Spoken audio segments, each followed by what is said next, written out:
है ना हवा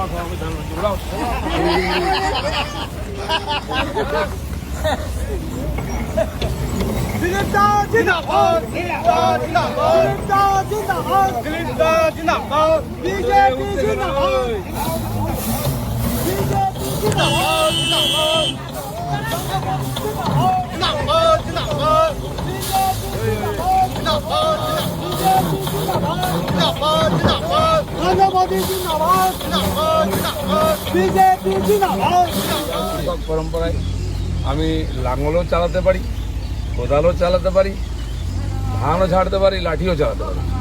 সবাই দেখেছেন, তাই দেখলাম এখানে রোদ্রে দাঁড়িয়ে সবাই ধান ঝাড়ছেন। গ্রামে এসেছিলাম, দাঁড়ালাম, সবার সাথে দেখা করলাম, একটু ঝালিয়ে নিলাম। কুসুম গ্রামে এসেছেন, কুসুম গ্রামের মানুষজন কি বলছেন, কতটা সমর্থন দেবেন? কুসুম গ্রাম এলাকা হচ্ছে 50% হিন্দু, 50% মুসলিম প্রায়। এখানে আমরা পিছিয়েছিলাম গতবার। এবার মুসলিম সমাজের মধ্যে চিন্তাভাবনা শুরু হয়েছে যে যাদেরকে আমরা ভোট দিয়ে গেছিলাম তারা আমাদের জেলে ভরেছে, আমাদেরকে এরা ক্রিমিনাল করেছে। আজ আমি এসেছি, গ্রামে গ্রামে ঘুরছি, সবাই ধান কাটা নিয়ে ধান শুকোতে ব্যস্ত মানুষ। সব জমিতে আছেন বা এখানে পাশে ধান বসে সবাইকে দেখা করলাম, কথা বললাম, খুব উৎসাহী দেখতে পাচ্ছেন, সবাই এসে দেখা করছে।